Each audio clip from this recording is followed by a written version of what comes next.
although it may not feel like it, uncertainty is actually your friend.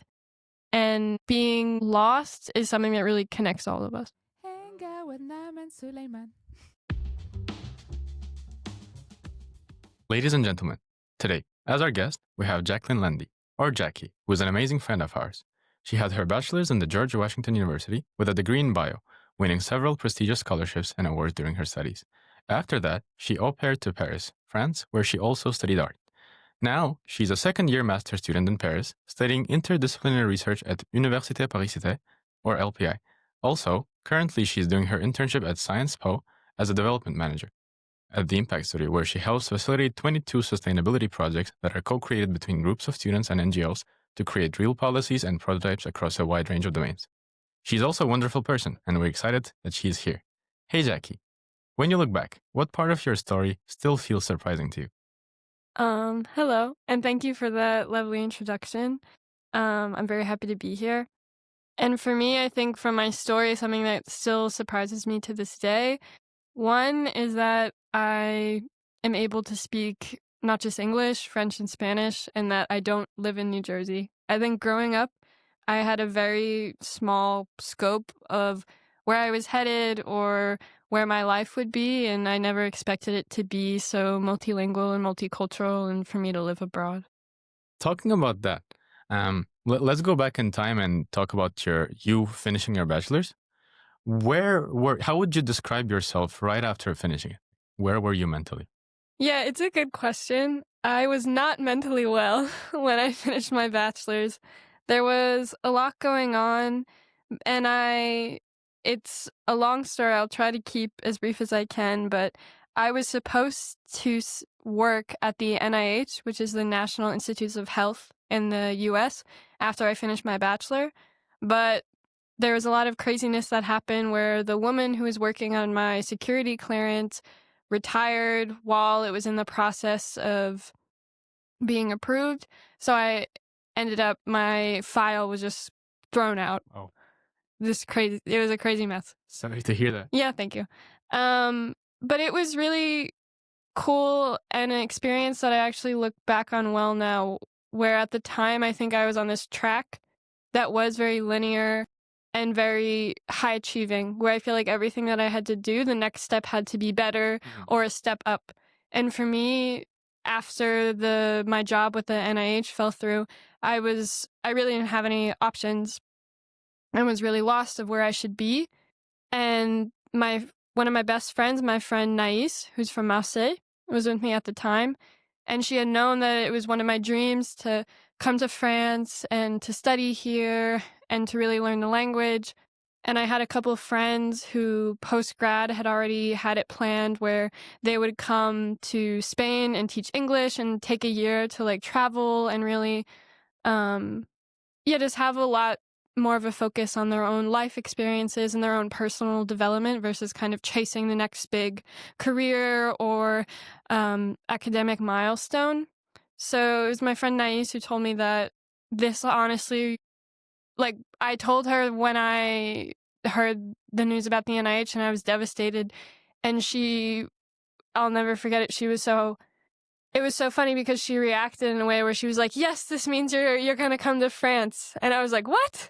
And she's like, no, this is great. Now, you'll finally have the time to do something that you've always wanted to do. And so then it was after that I decided that I would au pair here in Paris. So what made you choose to leave DC and become an au pair in Paris? It was more so the sense of adventure and the idea that I was really excited about this step, even though it was so unknown. And also, I feel like I had a bit of shame in it because I, as you said, was gifted and so privileged to have gotten so much scholarship to achieve my bachelor and to study. And I have so many dreams for myself and so many aspirations in terms of my career. And so it felt very weird to study molecular biology and also art and to have done so many internships and then be like, I'm going to be a nanny. Especially as a woman, I feel like, because it's a bit weird where there's such a pressure to kind of be in these childcare or mom kind of spaces. But I think ultimately it's also au pairing, I think, a very good financial option to come to France. It's a very easy visa to get. And I was I was just really excited by the prospect of taking time for myself and having the time to really figure out what I wanted to do with my life in a way where I was going to be inspired. Mhm. Because the idea of me continuing to be a waitress in DC or living at home or working a job that was so tiring or in a lab, I think that I wouldn't have had the time to really dream of my life or what I really wanted from it. And both of those work experiences, although I had them while I was in my bachelor, I I don't think I would have gotten much different out of them had it had been full-time post my bachelor. What surprised you most about living with a host family and also in a new culture?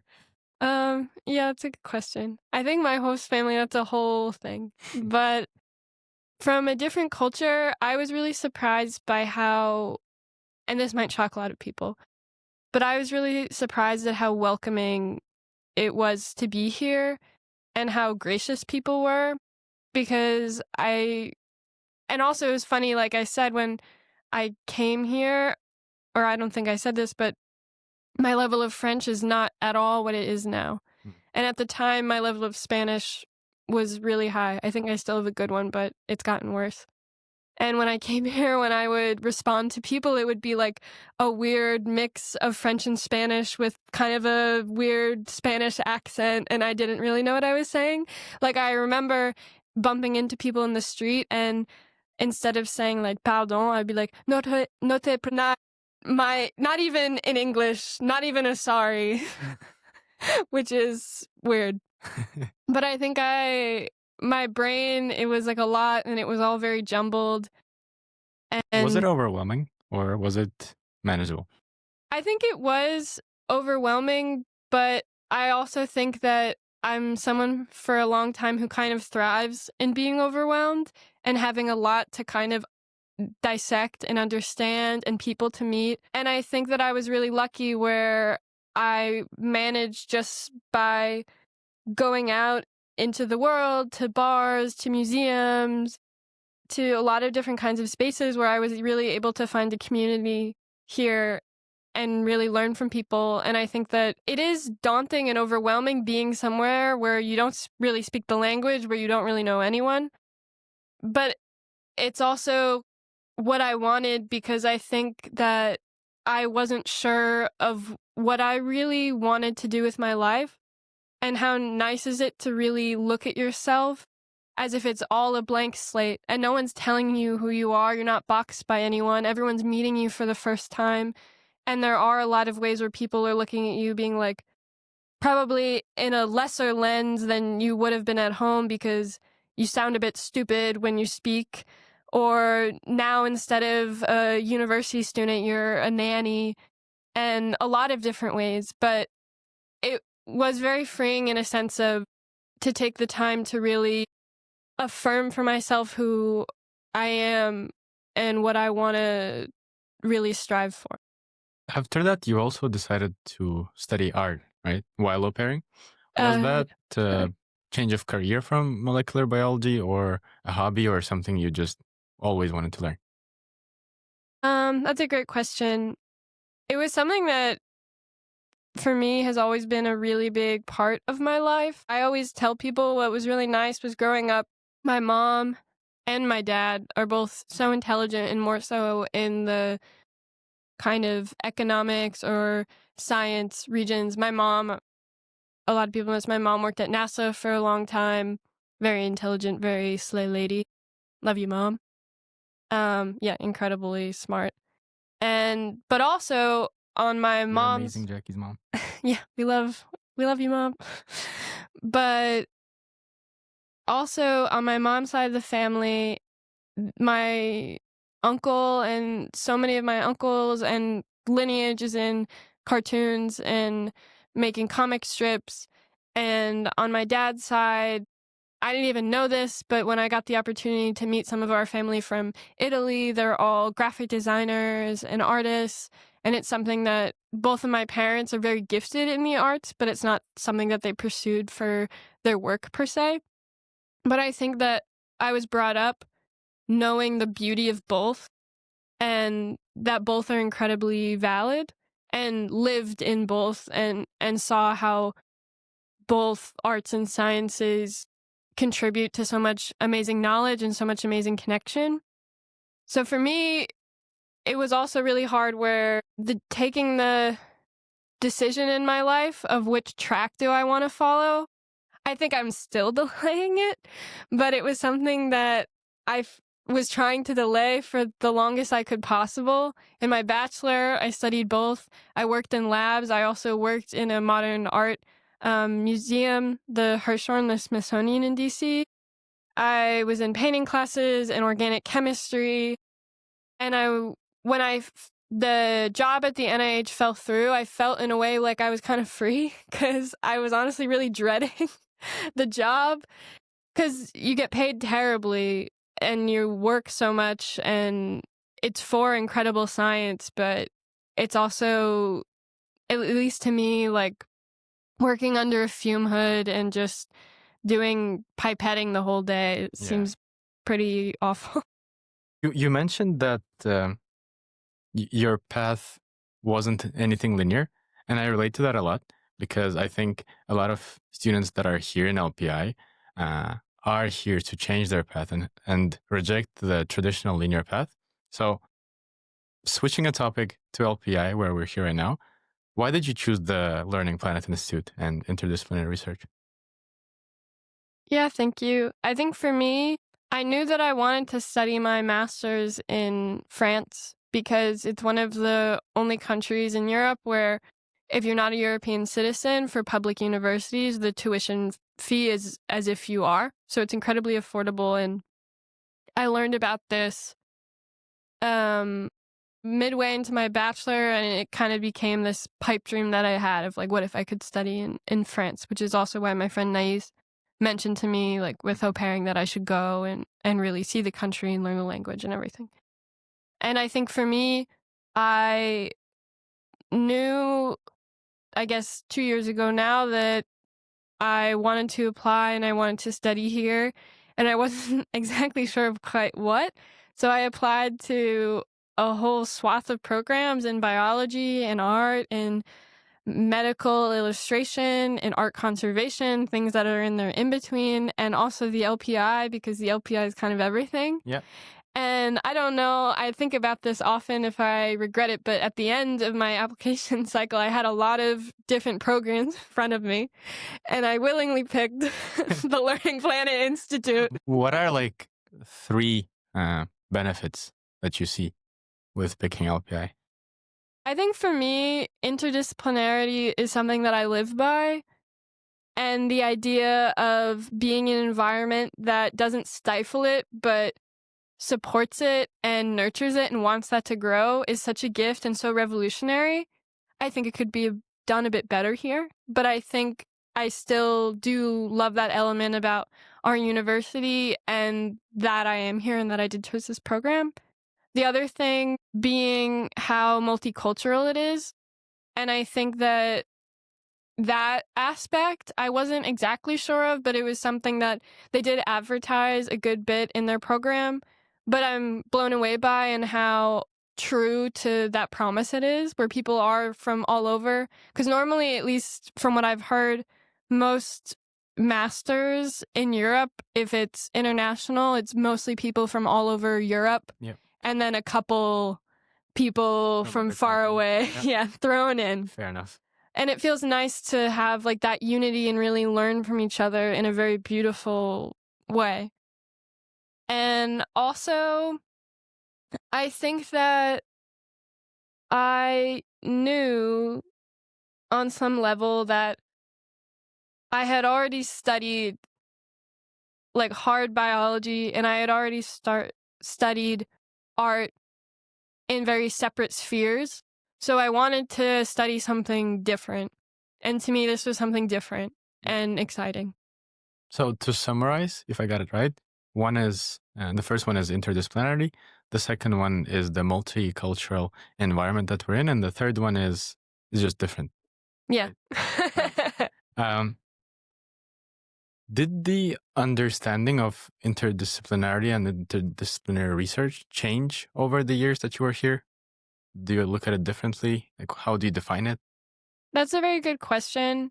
I think that in some ways, my definition has remained the same, where to me, I think interdisciplinary is subjects across a whole range of domains truly working together and having an interplay and being actively present with each other. It's not that in a room you have like One biologist, one physicist. exactly. And It's that they're actively problem solving using these perspectives simultaneously, Yep. I would say. And I think that LPI reinforced this for me, but also disappointed me a bit where I feel like our courses aren't necessarily very interdisciplinary. Our program is in the fact that we do a lot, but within the classes themselves, they are pretty, in my opinion, like one track or one way of thinking. But I think LPI did open up to me this idea of open science and also low tech, and also looking at interdisciplinarity in a way where it can be more accessible. And I think LPI really opened my idea of the hierarchy or the kind of archaic way we have of looking at academia and what collaboration can be. that is very true. Yeah. Yeah. Because, sorry to interrupt, but I think there are like two levels of interdisciplinary research that I learned. One is like we ourselves can have interdisciplinary views. Like I'm from computer science and I pick up some skills from physics or bio, and then it's like two views. But at the same time, LPI allows us to have experts from all different fields collaborating on one project, and everyone has their own background. So it's like totally different, which is really cool. I would say that's the third and a half benefit. Yeah, I agree completely. And now, speaking about interdisciplinarity, you are working at Science Po. And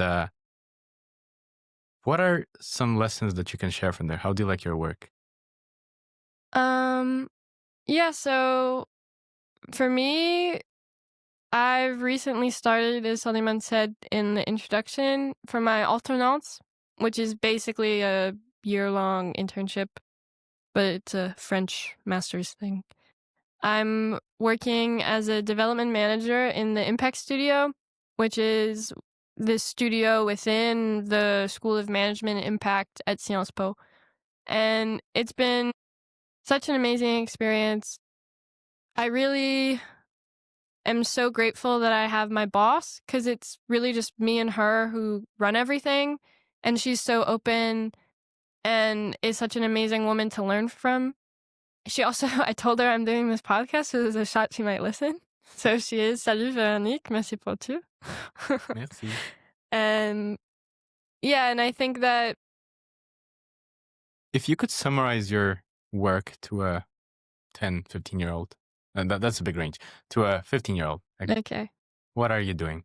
accessible language. So what I do is it's kind of Veronique's creation, the Impact Studio. Mhm. And her vision for it is that academic projects are usually just that, just academic projects, and they're not something that's like real or you're really going to implement unless you go the extra mile at the end. But they aren't pitched in the sense of they're for action, they're pitched in the sense of they're for you to get a good grade.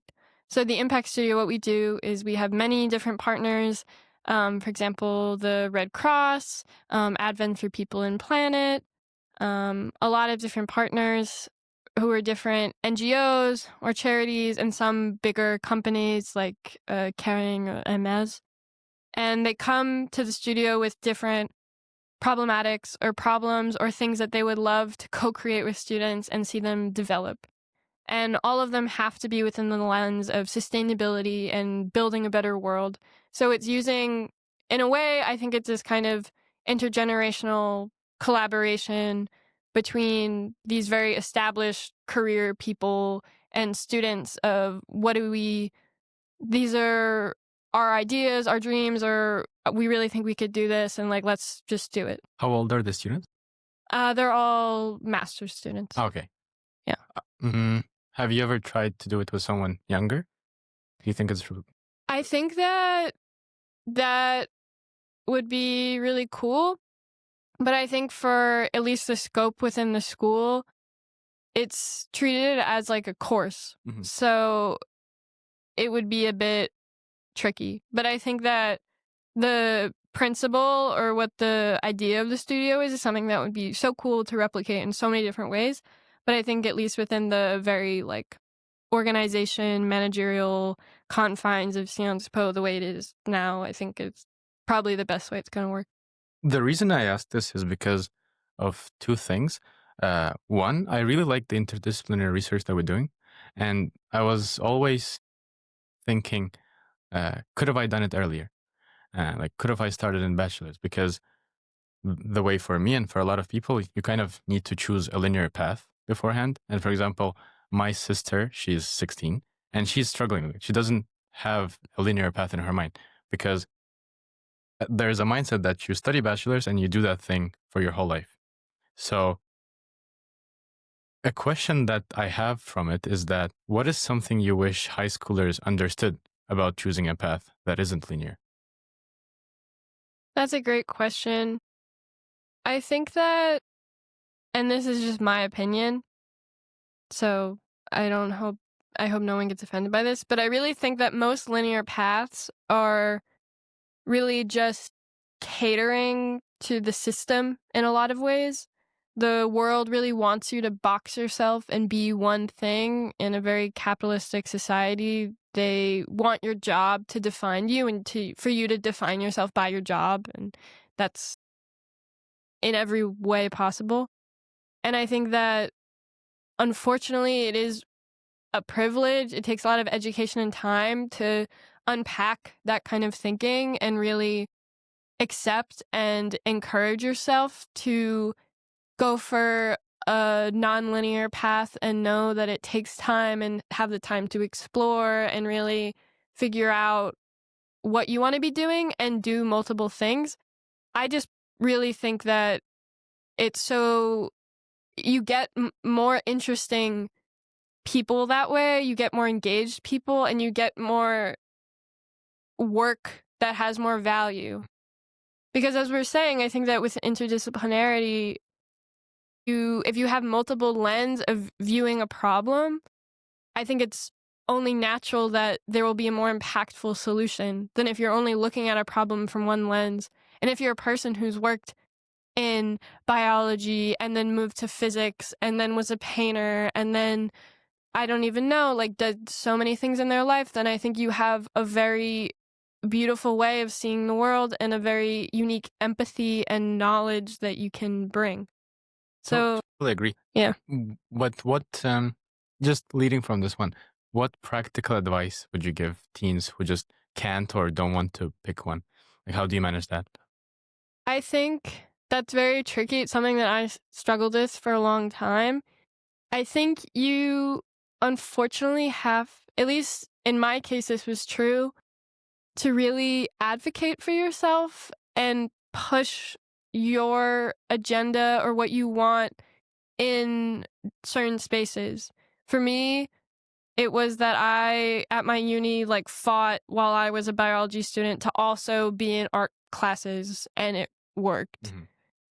And I also think that you can be studying something, you can work in something, and it doesn't define your trajectory, who you are. And I think it's important for young people to hear that and believe that maybe sometimes it's better to just keep moving and really listen to yourself. I think what's hard, though, is to find the balance of like having introspection or reflection and movement and like where that line is. But I think that sometimes rather than getting caught up in the precision of every move and every step you're going to take the step and see what that teaches you, and that'll guide you to your next one. Because maybe if you're confused between two majors like math or history, and you just pick one. But then while you're in it, somehow you land an internship that really is actually linked to this doing data analysis for this historical event that is your dream. You never know. And I think that the path, society wants you to think the path is linear, but the path is never linear. I want to go deeper into it. Okay, so yes, is you have motivation, right? You have to find the motivations for yourself in order to see, okay, the opportunities to learn, for example, mathematics and history. But yeah, for me, it's like the later steps. But what is the first step? Like how to identify what they actually want to do? Like that you. That's a good question. I think for me, and I don't know if you'll like this answer, but for me, I think it's accepting that you're never going to be completely sure, and that you really have to accept uncertainty and get comfortable with uncertainty. And That's I think, a great answer. yeah, Perfect. and I think that for me, when I graduated my bachelor, that was also the hardest thing ever, where the whole life, like my whole life, so many things were uncertain, but I had the certainty of next year I will be a student at this university, or I will be in 10th grade next year, and at least it was mapped. But then when you graduate college, you just have this like vast sea of uncertainty if you could literally do anything, and it's horrifying. It's scary. Yeah. But I think that life is always going to be uncertain, and the way you have the most joyful life is you learn to be friends with uncertainty and welcome it. So it means like the preparation and planning for yourself. Like have the good vision about that. Like I just expect that we're gonna do it. But okay, maybe everything's gonna happen, but like just try to do it. Yeah, I mean, I think it's a mix of having a plan, but also knowing that the plan can fall apart and that's okay, or the plan can change. Or for some people, I think that not having a plan is also okay. That's cool. I'm gonna cut it, but I was thinking I want to switch a bit Okay. to the AI and ethics part, Okay. and to give more context. Here in LPI, we were designing AI code of ethics, and Jackie was the biggest. Yeah. She was the biggest proponent of this code. What is a question, given that we're living in 2025, everything that's happening with AI, SLOP, etc., that students our age should be asking about AI, creativity, or learning, but are not? I think that a question that people should really be asking themselves isn't necessarily related directly to AI, but just what is the relationship that you have with yourself and your self-confidence, and how you trust your ability to think, to act, to articulate. Because I think that we have a very broken group that really believes that LLM is better than them at producing work, at producing an answer. And rather than getting at, there's a lot of questions that I have, but I think the main one would be, how do you value your own work, and how do you value your own mind? Because I think that we need to really heal that relationship. And I think that if we did, that people would rely on AI in these very mindless ways a lot less. Because it is scary that we have such an overuse of people turning their first instinct, rather than to think for themselves, is to go to ChatGPT or go to any Gemini, any generative AI.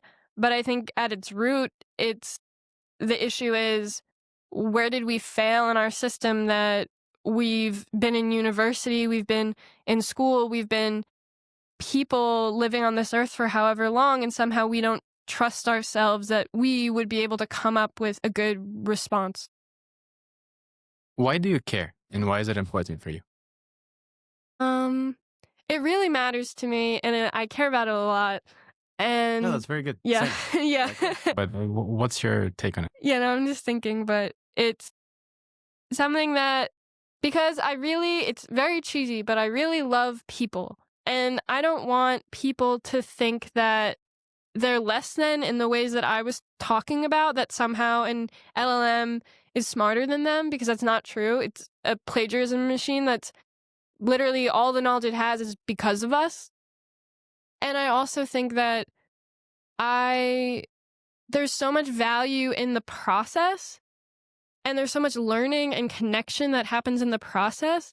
And I don't want to live in a world where we don't have that anymore, and that we just have these generated texts and images. And I think that they're also very empty. And I'm someone who really loves to see depth, even if there is mistakes and even if there is error, because that's also room to grow. So ultimately, the reason why I really care is because what is life if not the joy in life, and the hardest part in life is growth. And I think this is something that's really going to stifle our growth, and I don't want that to happen.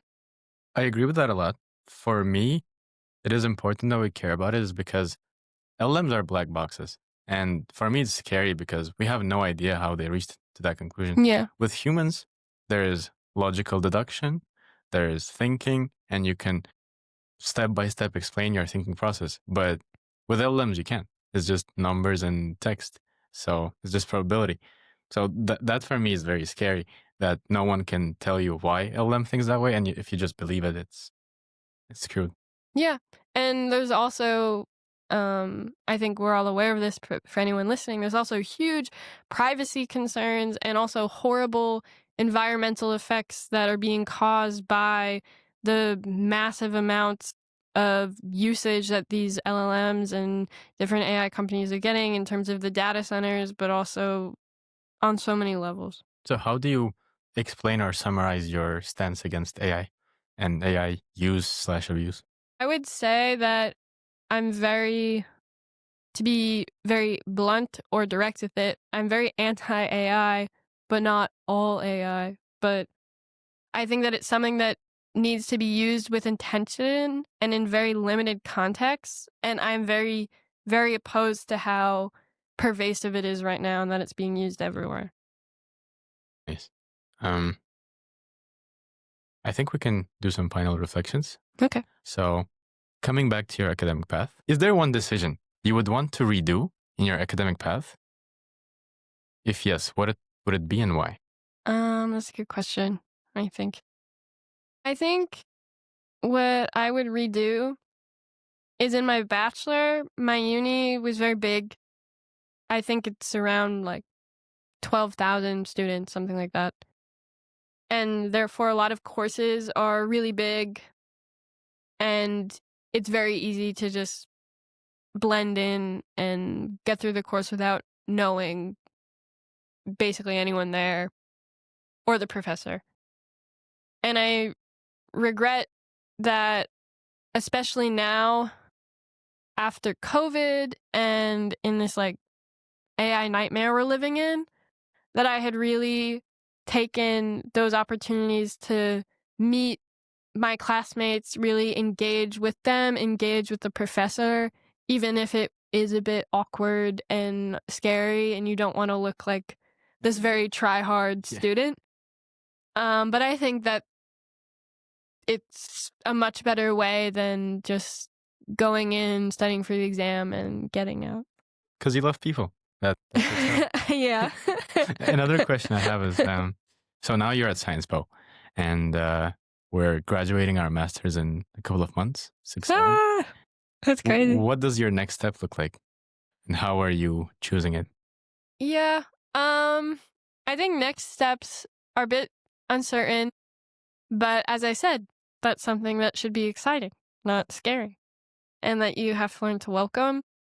But I also think something that I didn't say earlier, we need to be more like honest about. So I will do that. It is uncertain because I think a lot of people, when you ask that question, you have so much pressure to have this very concrete, well, this is what I'm doing and when, and it's all part of the whole plan, linear system thing. It's uncertain, but I'm excited about it because I love the community that I have here. I have learned so much being here. I'm learning so much in my alternance at Sciences Po. I'm meeting so many amazing people. I'm working right now with Max Havelaar, which is basically the fair trade in France, and like looking at links between equitable commerce and peace. And I think that I have a much more deep understanding of sustainability and what it means. And I think that that is what I want to be working in, which is very, very large. But I also want to see what comes my way. That's very nice. As a last question, if someone today, 16 to 18 years old, or even more mature, that are listening today, if they feel lost, what is one sentence or one advice you want to leave them with? I think it's something that I kind of already said, but I would just say that although it may not feel like it, uncertainty is actually your friend. And being lost is something that really connects all of us. This was great. Thank you very much for joining us. We had a pleasureful conversation. Yeah, thank you so much for having me. It was so lovely. Yeah, nice. Ladies and gentlemen, Jacqueline Landi. Thank you.